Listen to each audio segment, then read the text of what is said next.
வணக்கம் நண்பர்களே. நெல் விவசாயம் பற்றி இந்த காணொளியில் உங்களோட பகிர்ந்துக்கிற போகிறேன். உழவு தொழில் பற்றி திருவள்ளுவரே உழவு என்னும் தலைப்பில் ஒரு அதிகாரமே எழுதியிருக்கிறாரு. சுழன்றும் ஏற்பின்னது உலகம், அதனால் உழந்தும் உழவே தலை.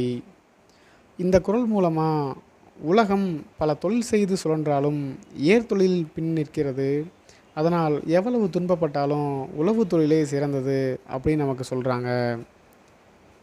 மருதகாசி ஐயா ஒரு பாடல் வரியில், ஏர்முனைக்கு நேர் இங்கு எதுவுமே இல்லை என்னும், நெத்தி வேர்வை சிந்தினோமே முத்து முத்தாக, அது நெல்மணியாய் விளைஞ்சிருக்கு கொத்து கொத்தாக அப்படின்னு பாடி வேளாண்மை தொழிலையும் நம்ம உழவு தொழில் சிறப்பை பற்றி நம்மக்கிட்ட எடுத்து வச்சுருக்காங்க.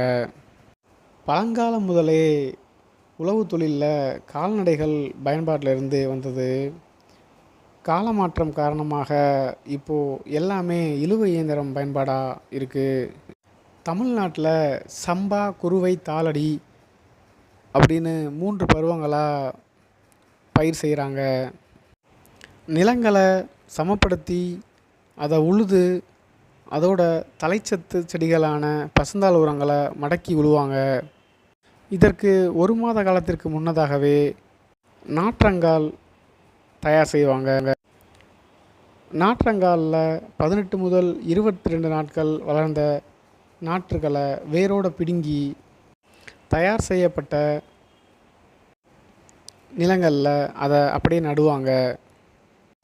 நெல் பயிர் வளர தண்ணீர் அதிகமாக தேவைப்படும்.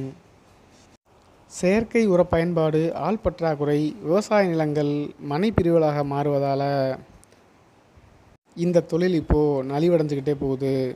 ஆள் பற்றாக்குறையை போக்க இயந்திர பயன்பாடு ஆக்கிரமிச்சுக்கிருச்சு. இயந்திரம் வந்தனால மக்களுக்கு வேலையில்லா திண்டாட்டம் வந்துருச்சு.